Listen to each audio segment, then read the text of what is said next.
Alright, welcome back to SIG 2004, Synthetic Sedimentology. We are still on lecture number 2. This is part 2.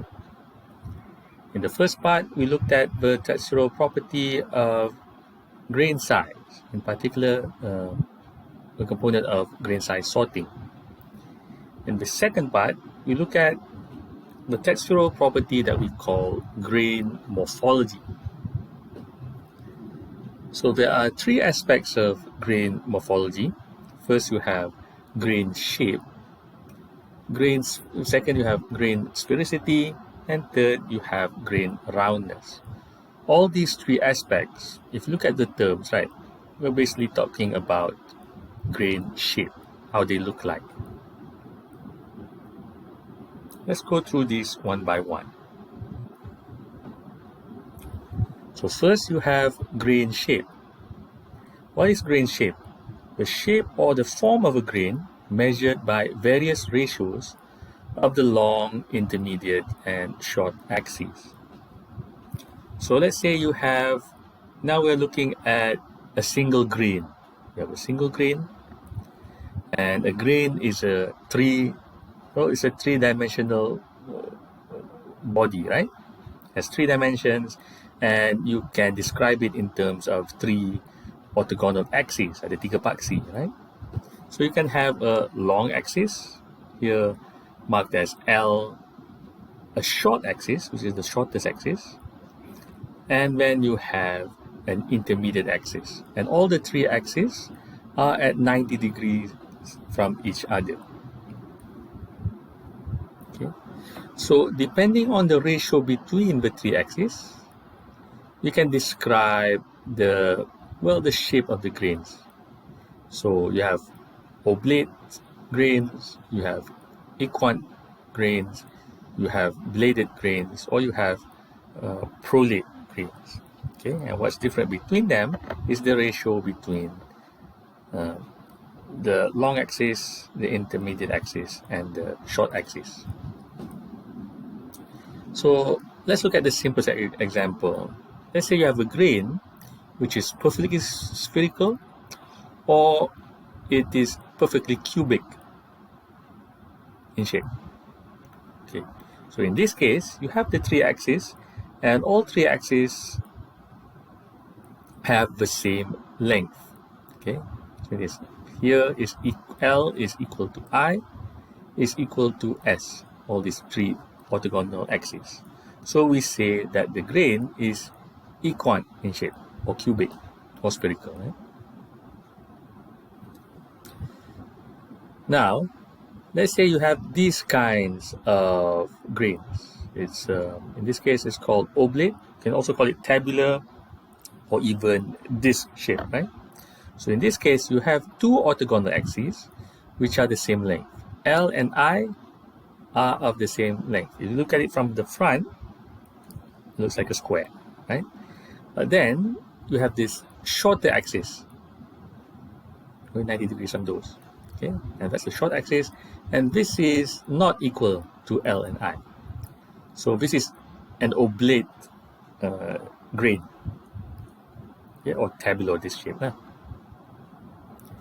Now, in the case of the long axis, which is very long,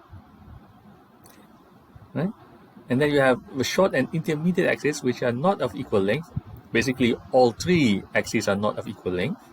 This is a bladed grain. Okay. Or you have these rod-shaped grains, we call them prolate. So in this case, you have 2 axes which are the same length. So from this view, from the top view here, you'll get a square in this case. Or in this case, you have a nice perfect circle. But you have a very long axis, 90 degrees to those.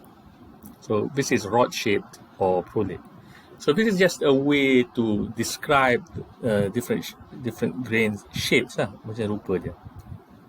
This is from Zinc 1935. Okay, and you can quantify it in terms of ratios between the 3 orthogonal axes.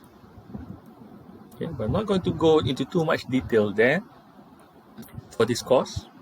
Yeah. So that is the first aspect of grain morphology. This is the second. This is grainsphericity. It is the measure of how closely the grain shape approaches that of a sphere. Okay, we're not going to go into the mathematics here. There are mathematical ways to describe sphericity. We're not going to do that. That's going to be a course in itself.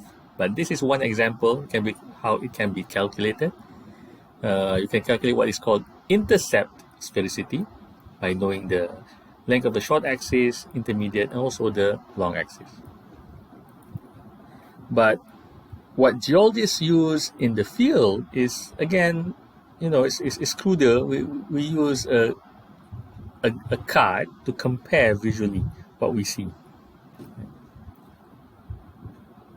And for example, here, this is a card. This is from Pettyjohn, 1987.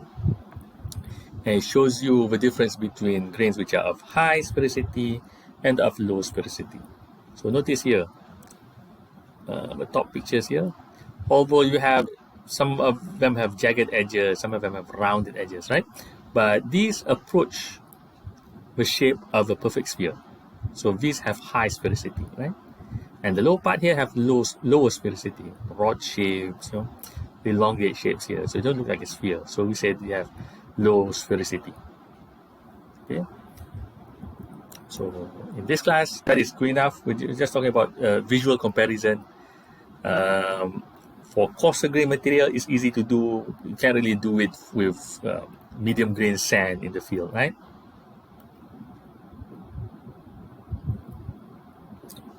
Okay, so the next aspect of grain morphology is grain roundness.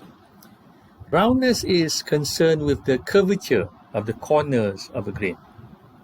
So going back to the powers illustration, so notice these grains here on the left-hand side.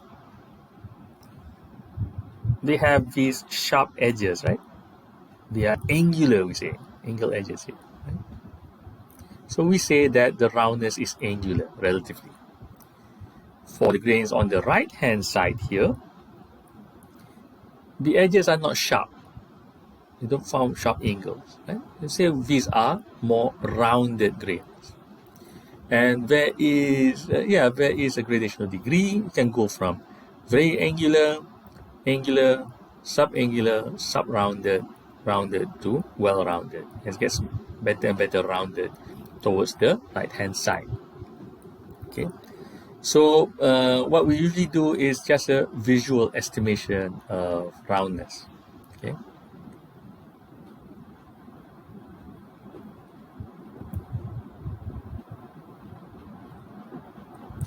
Okay, so just to illustrate these concepts of roundness, I have two samples of sand here. Both of these are sand. The grain size is roughly the same. The sorting is also roughly the same. And also, you should take note, the mineral composition is the same. You have quartz grains on the left-hand side. You also have quartz grains on the right-hand side. Both are quartz, right? Silica.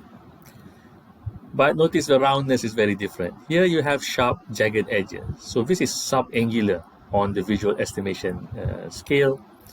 And these are rounded grains. Why do we have the different roundness? Well, it has to do something with the history of transport and deposition. We'll talk about that later in this course. Okay, so stop there for a while just to show you this. These are the, just summarizing all the formulas we've learned up to now. These are all the formulas you can use to calculate the grain size statistical parameters using the graphical method of Folk and Ward. You can measure graphic mean, you can measure standard deviation, which corresponds to sorting. We can measure skewness, which is a component of sorting, and also of course kurtosis. Okay, and we're just taking percentiles from your cumulative curve and putting it inside these equations. Thank you for my award for helping for making these equations. Okay, so that is grain morphology. Let's look at the next aspect, the next textural property. We looked at grain size, look at grain morphology. Now we look at the next one, which is grain fabric. So what is grain fabric? When we talk about grain size, when we talk about grain morphology, most of the time we are talking about single grains, right? The characteristics of just one grain, satu butir je. But when we talk about fabric, we're talking about the characteristics of a group of grains, a population of grains. So that's what's the main difference. How more than one grain are arranged, how they interrelate to each other. Okay, so that is grain fabric. There are two grain fabric properties you need to know. First is grain packing. Second is what we call grain orientation. So let's have a look at these two different properties of grain fabric. So this is grain packing. Packing is the manner of arrangement of grains in a sediment or sedimentary rock. How do you arrange more than one grain? Macam ni you susun. Okay. So you can get different kinds of packing. Let's say if you stack 4 perfect spheres directly on top of each other, that's one way of packing. That's called cubic packing. But if you don't stack them on top of each other, but at an angle, so the top spheres are in between two spheres, this is rhombohedral packing, and so on. Okay. So packing is largely dependent on grain size, shape, sorting, and orientation or arrangement. You can quantify packing using what we call packing indices, the index there. Okay. So just to show you two different examples of packing index. One is called the contact index. That is the average number of contacts. What I mean by contacts is like this. If you have grains, like an aggregate of grains, and where they touch each other, that is a contact. Okay. So in this case, you just calculate the average number of contacts per grain. So in this example here, let's say look at this grain. How many contacts does it have? 1, 2, and 3. Okay, and then you average for all. Then you also have the tight packing index. This is the average number of the long, concavo-convex, and sutured contacts per grain. Okay, you also have different kinds of contacts. That's the main point here. So simple contacts between grains is called point contacts, a small area between the grains, right? That's point contact. In other cases, you have concavo-convex contacts. So there's an indentation on one grain, so one grain is pushing into it. So that is, So in this case, we have one surface which is concave, another surface which is convex. So this is a concavo-convex contact. Another case is where you have sutured contacts. This happens when you have a high degree of compaction and the grains are starting to weld to each other. So you have a sutured contact. Okay. Or long contacts, where the surface area is much wider compared to your point contacts, right? Or you might not have any contacts. How does this happen? Well, you might have finer grain material in between your framework grains. And this material we call the matrix. Okay, so just to show you examples, this is no contact. So you notice these large, in this case, some of these are boulders, right? Some of them are pebbles and cobbles, of these large grains, and they are floating in a fine grain matrix made up of siltstone in this case. So here you have no context between the larger framework grains. Okay, so in this case, we say that the rock is matrix supported. The class, there's another term for grains or particles. So I'm going to use this interchangeably. They are floating inside the matrix. So, but if you have lots of point contacts like this, okay, you have these pebbles here, and you have point contacts, long contacts, and so on, right? And there is matrix, but not so much. We say that the rock is classed supported or grain supported because the class are in contact with each other. Okay.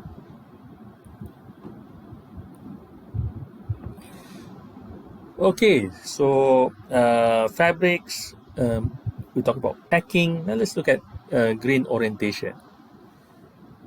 Grains can be arranged in different ways, and they can point, your grains can point at certain directions. They might even prefer certain directions, or that's preferred orientation, right?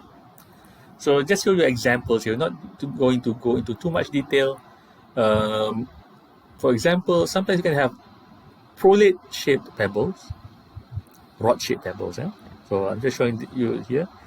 These ellipsoids here, right? These are rod-shaped, cigar-shaped, a better description. In fluvial deposits, they can be oriented both normal and parallel to the current direction. So the arrow here is showing you the direction of water flowing from left to right. One thing to note, we are looking at it from above. This is map view, yeah? So your water is moving from left to right, and your pebbles start to become arranged because they are being pushed by the water. So this kind of arrangement, yeah, this is going to be normal to the current direction, right? So you have a preferred orientation. But it can also be the other way around. You can also get the grains being arranged parallel to current direction. Okay. So you also need to take note of the orientation of your grains in doing sedimentological work. Sometimes your grains are stacked into an imbricated pattern. So in this case, we're not looking at a plan view anymore. This is a side view, dari tepi, pandang tepi. So again, current is moving from left to right. So what happens, the grains are moving, but they then stack like this. This is imbrication. Okay, and this usually happens when you have oblate pebbles. You have a flat top, right? So when the current pushes it, they tend to stack macam ini. Dia bertindih. Okay, they overlap each other. The pebbles dip in an upstream direction. They're being pushed. They stack like this. You can actually determine the direction of the current based on the orientation of the grains. That's important. We can interpret Earth history just by looking at the orientation of the grains. So, example of a modern day imbrication, lots of pebbles here, right? It's been pushed by the waves in this case. And you can see it's imbricated and they're pointing towards the right hand side. Now, these are ancient rocks. This is a thin section, a polished section, sorry. And you can see these very angular pebbles with sharp corners, right? So they are angular. It's a very poorly sorted sediment. And notice the imbrication here. And we know that the current was moving from right to left. And that's, at least to me, that's very fascinating. Because let's say you might have rocks which are 1 billion years in age, right?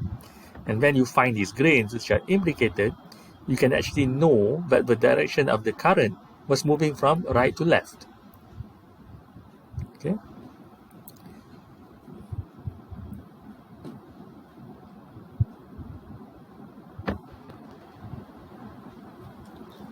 Okay, so those are the textural properties of sediments and sedimentary rocks. We looked at grain size, we've looked at grain morphology, right? And also we've looked at grain fabric. So I'm going to end here with a little bit of philosophy.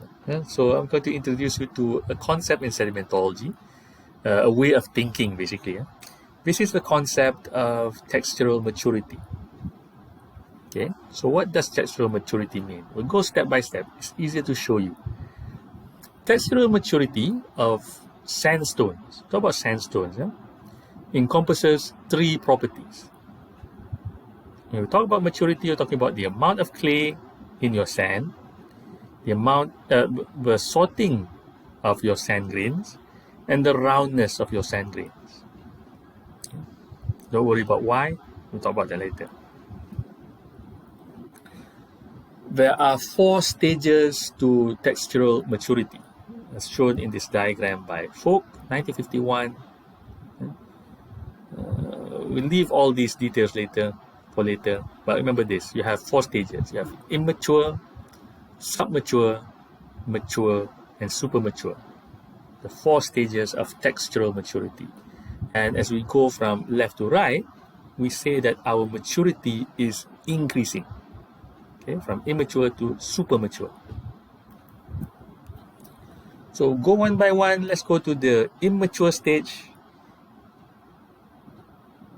Immature sandstones are clay rich. Let's say we have put a cut off at more than 15%. There's a lot of clay inside your sand. Because of that, it's going to be poorly sorted. And also another thing, the grains are poorly rounded, so not well rounded. Might be angular or very angular. Right? Now, these kinds of sandstones are usually relatively young in age, you can say. The sediment has not undergone extensive sediment transport and reworking. Maybe you had a landslide very near to the source of the sediment, right? And the sediment just stays there. It's deposited very near to the source, maybe just a few hundreds of meters away. Okay, so because of that, there's no sorting of the sediment. You don't really have any erosion or abrasion of the grains, right? So that's why you get lots of clay. It's poorly sorted and it's purely rounded. But as you go further and further away from the source, you get more abrasion. You get different textures to your sand now. Okay. Let's go to the next stage, submature. Okay. For submature sandstones or sands, you have low clay content, less than 15%. They are going to be poorly sorted. Okay. But yeah, it's also still poorly rounded. Now you are losing clay. Maybe it has been transported further away. And clay, remember, is much lighter, it's much smaller and easier to transport. For mature sandstones, you have low clay content, but now the sorting is much better, even though roundness is still poor.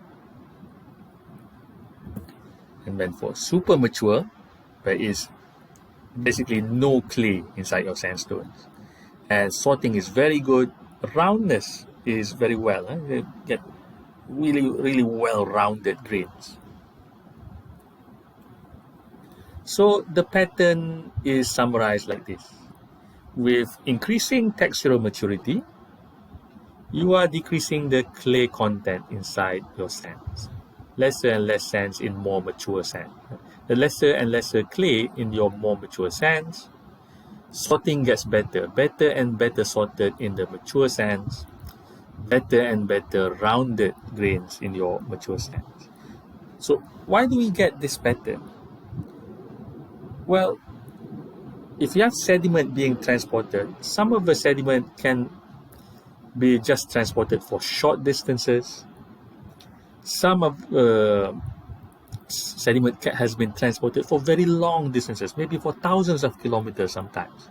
And because of that movement, it is continuously being rolled and hitting other rocks. And so it's being broken down. It's being abraded. Like being in a rock tumbler, okay, to polish your rocks, right? So your maturity increases as you go further and further away from the source. Another thing is that maybe you are abrading your rocks, moving your rocks for long periods of time. So there is time for sorting of the grains, time for taking out the clay portion of the grains to go somewhere else, right? So maturity increases also when you have increased time of being transported. So we say that the sandstone is more mature as it has been transported for long distances, and or it has been reworked for long periods of time. Okay, so that's the concept of textural maturity. It's a way of thinking, right? But it's, just be careful. It's a generality, and we know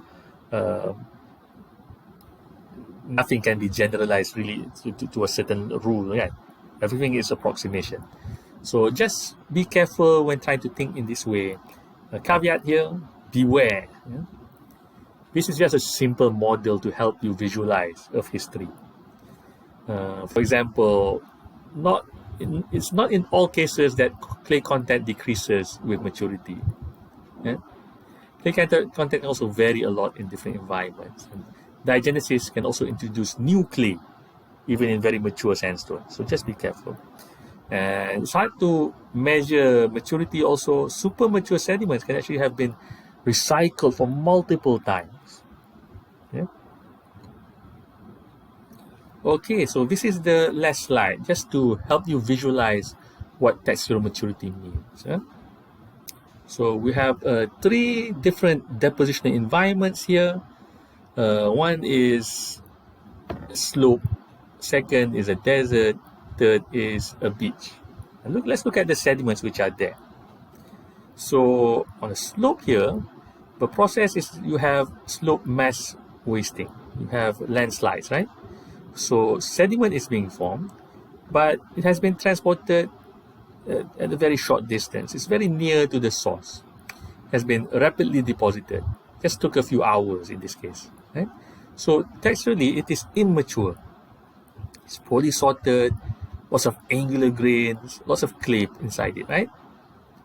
But let's look at a beach sand. The sand has been transported for long distances through longshore drift along the shoreline here, right?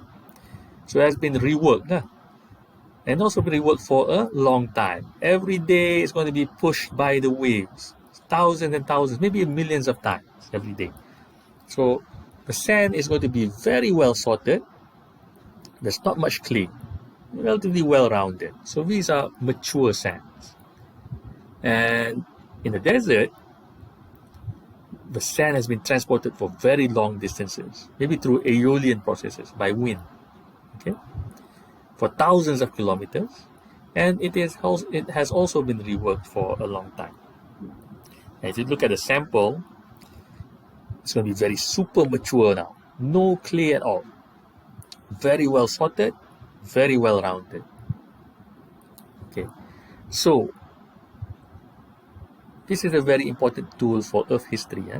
Maybe you are looking at ancient rocks and you look at the textural properties, you can actually interpret their history, whether they were transported for long distances, whether they were recycled for long periods of time.